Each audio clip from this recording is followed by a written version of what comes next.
We tend to imagine the great artists as ethereal beings, floating around ateliers with paint-splattered smocks, gesturing dramatically at the void, while inspiration descends like a muse with good lighting. But the truth is far more biological. Art is not an idea. Art is a contact sport. It has always been a story of bodies strained, poisoned, or mutilated. For thousands of years, the pursuit of beauty quietly devoured humans' health. Painters inhaled mercury, sculptors breathed marble dust finer than talc, etchers soaked their hands in acid, dancers bled through satin shoes, photographers bathed in cancerogens, and conceptual artists mostly suffered existential threats. I guess it counts too. Tonight, we strip back the varnish and examine the body behind the masterpiece, the trembling hand, the damaged lungs, the feverish mind. This is not the glamorous myth about the mad genius. This is the investigation why the genius was mad.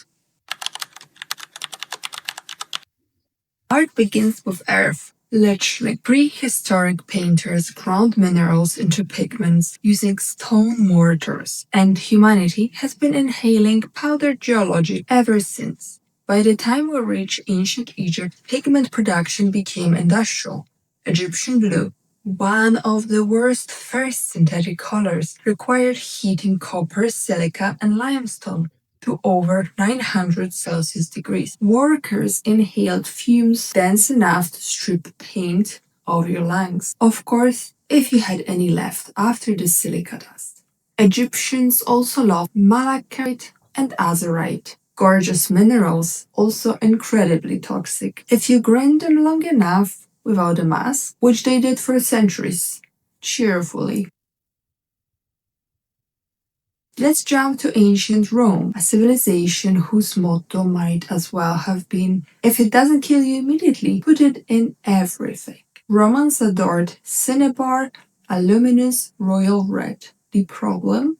Cinnabar is made from mercury sulfate. Mercury, as in the thing modern laboratories handle with gloves, goggles, and existential regret. Pliny the Elder writes casually about workers trembling, drooling, and collapsing from pigment vapors, as if describing a mildly unfortunate sauna session. Then there was lead white, that buttery, seductive pigment that made Renaissance portraits glow like freshly churned milk. Lead white dates back to the Greeks, who produced it by suspending lead over vinegar for weeks. The resulting crust, scraped off, ground down, was pure lead carbonate. Beautiful, deadly, a classic art-word combination. Ancient health and safety regulations were so non-existent, they might have been as well drawn on parchment and then ceremonially set on fire for warmth.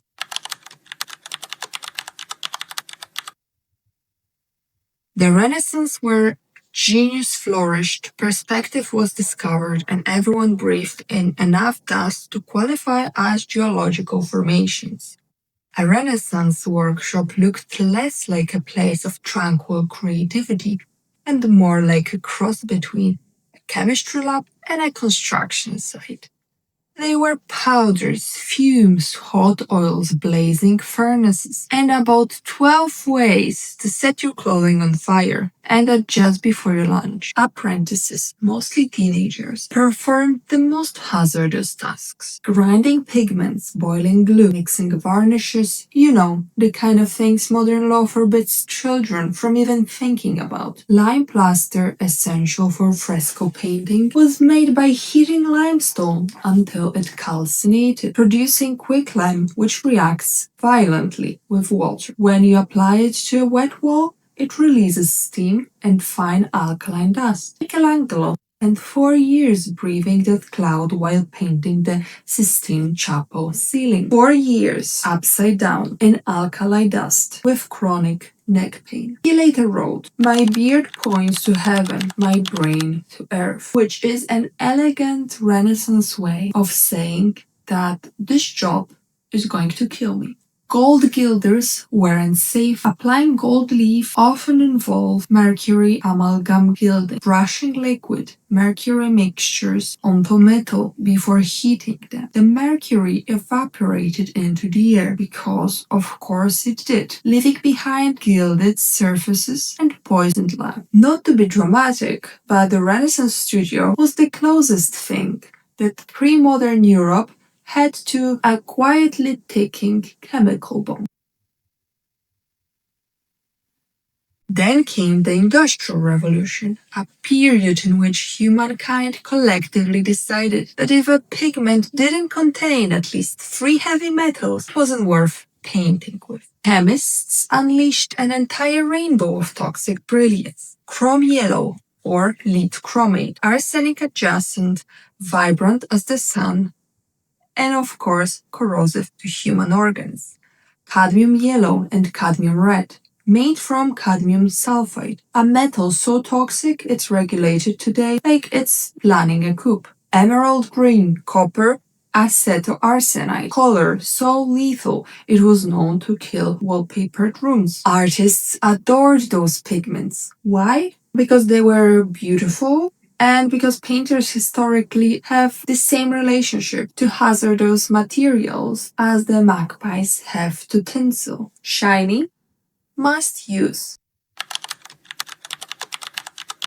Van Gogh's palette, for instance, was a chemical festival. Chrome yellow, lead white, cadmium pigment. The man practically painted with a periodic table. Some researchers suggest his yellow period might have been influenced by xanthopsia, a yellow-tinged vision disorder linked to digitalis toxicity or lead exposure. Imagine seeing a world like on a parchment paper and then painting it so faithfully. Meanwhile, Monet inhaled turpentine like aromatherapy. Degas worked in pastel dust clouds so fake that conservators today sometimes wear respirators handling his work. J.M.W. Turner allegedly licked his brushes, a common technique for shaping bristles, while loading them with pigments that could kill small mammals instantly.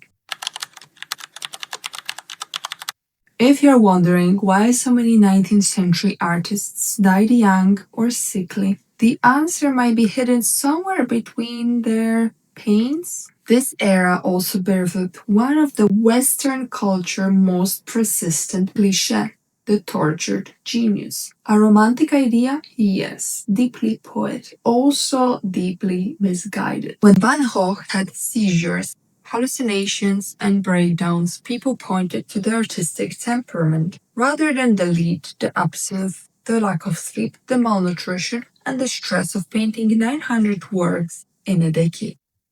Goya's terrifying black paintings are often attributed to his isolation, but heavy metal poisoning can also cause hearing loss, paranoia, and hallucination, all of which Goya had.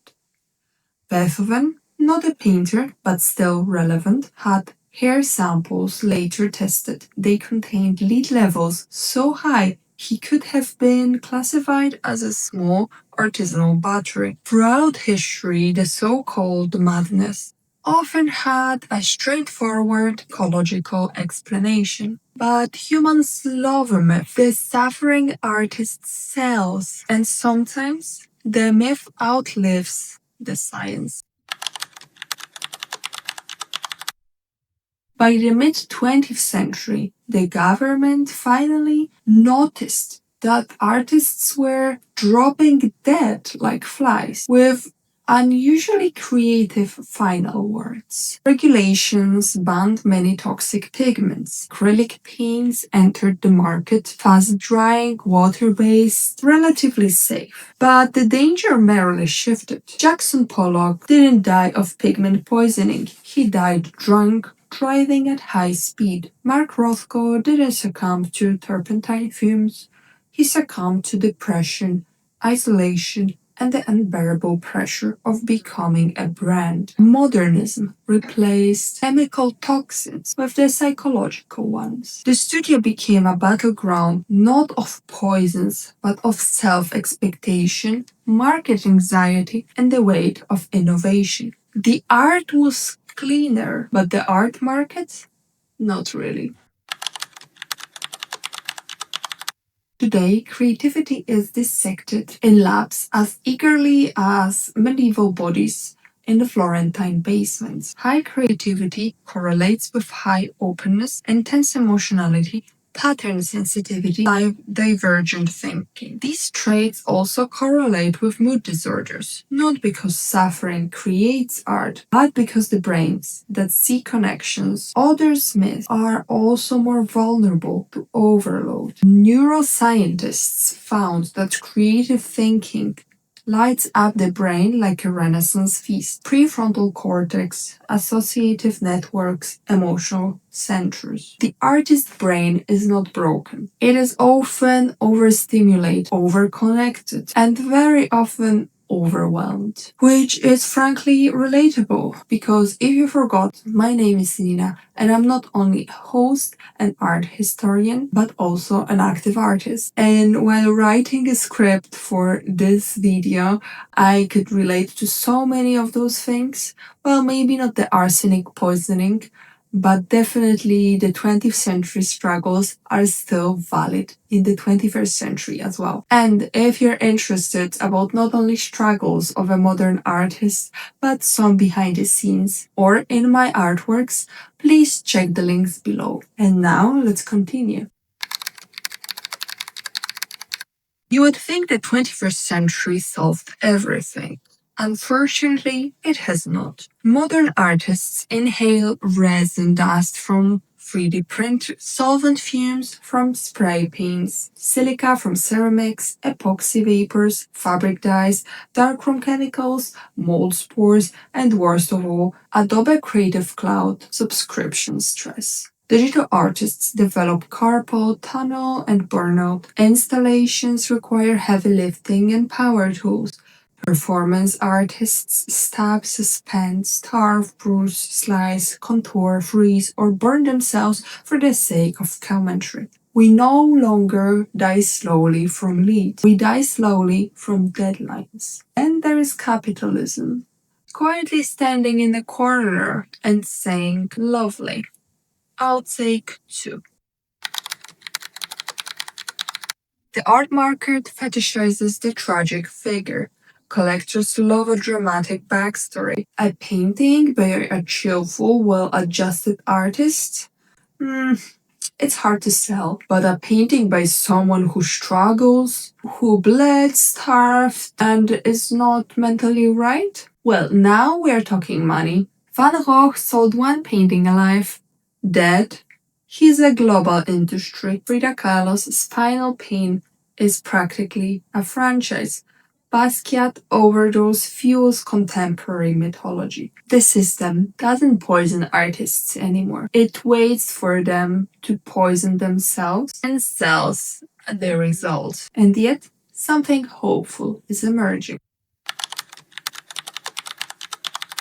Therapy is normalized. Artists drink water. Museums run art therapy programs. The myth of martyrdom is being questioned, even dismantled. Perhaps the next great artist revolution won't be stylistic, but it will be humane. A generation learning that suffering is not a prerequisite for brilliance, that creativity can flourish in well-lit rooms with functioning ventilation and emotional support. Imagine that. A genius without self-destruction, innovation without poisoning the artist, a radical thought, or not anymore. If you're interested in happy art from a happy artist with positive energy, if you believe in energy, then I highly recommend myself as an artist because I believe that my art is highly positively energetic. Sometimes it might be a bit too much,